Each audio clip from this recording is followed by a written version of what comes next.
যে সমস্ত মারা, বোনেরা, দিদিরা, মাসিমারা, জেঠিমারা আছেন, তারা সবাই ভালো করে মন দিয়ে শুনুন।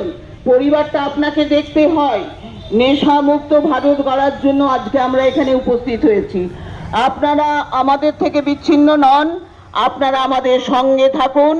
নেশামুক্ত ভারতের সঙ্গে সঙ্গে আপনারা নিজেদের পরিবারকে সুস্থ করতে পারবেন। ভয় পাবেন না। বাড়িতে যদি কোনো নেশারু থাকে বা আপনার ছেলে যদি নেশা করতে জানতে পারেন, সোজা আপনারা নবজীবন ফাউন্ডেশনের সঙ্গে যোগাযোগ করুন। এতে লজ্জার কিছু নেই, এতে লজ্জার কিছু নেই, ভয়ের কিছু নেই। আমরা আছি আপনাদের পাশে। এই নেশা মুক্ত সমাজ গড়ার জন্য আপনারা এগিয়ে আসুন। আপনারা গোপন করবেন না। আত্মীয় স্বজন যে যাই বলে বলুক, আপনারা সোজা নেশা মুক্ত ছেলেকে করবার জন্য আপনারা সোজা উপস্থিত হন নবজীবন ফাউন্ডেশনের সঙ্গে। আপনারা অনিন্দের সঙ্গে যোগাযোগ করে দেখুন, আপনার ছেলে 6 মাস পরেই সুস্থ হয়ে উঠবে। আজকে চতুর্দিকে যে নারীরা ধর্ষিতা হচ্ছে, লাঞ্ছিতা হচ্ছে, নিগৃহীতা হচ্ছে, তার মূলে একটাই কারণ, নেশারু হচ্ছে বলে।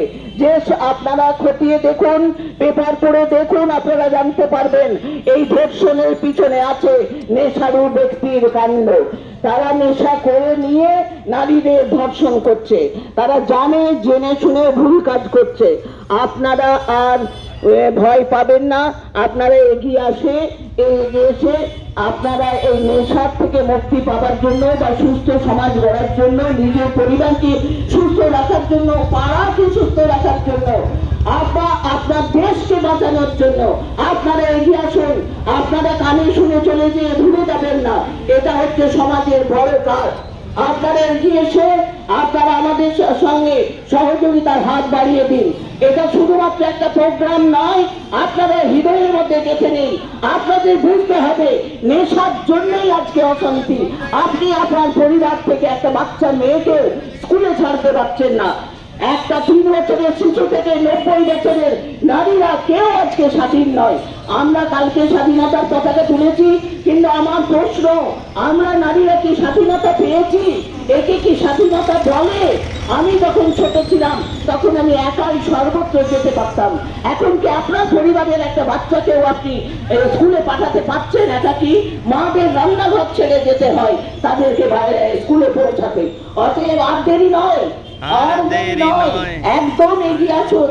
আপনারা আমাদের সঙ্গে হাত মেলান। আমরা রয়েছি হোসলা এবং শ্রদ্ধা পরিবার। হোসলা এবং শ্রদ্ধা এনজিওতে এসে শান্তনুকে খবর দিন, অনিন্দকে খবর দিন। আপনারা নবজীবনের সাহায্য নিন। দেখুন আপনার পরিবার কি সুন্দর সুশৃঙ্খলে আপনি চালাতে পারবেন। আর যারা মূল স্রোতে, যারা পা স্লিপ কেটে নেশা করছে, তারা একদিন মূল স্রোতে ফিরে এসে আবার সুস্থ জীবনযাপন করবে, ছেলে রোজগার করবে, সংসারী হবে। এই দেখে আপনি শান্তিতে মরতে পারবেন। কারণ মৃত্যুর স্বাভাবিক পরিণতি হচ্ছে মৃত্যু, অতএব ভয় নেই। আপনারা এগিয়ে আসুন, আমাদের প্রোগ্রামকে সার্থক করুন, আমাদের হাতকে শক্ত করুন।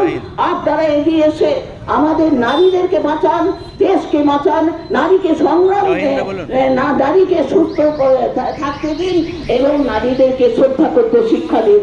তবেই এই সমাজ সুস্থ থাকবে এবং সমাজের উন্নতি হবে। জয় হিন্দ বলুন। এই বলে আমি শেষ করার আগে পুনরায় বলছি, জয়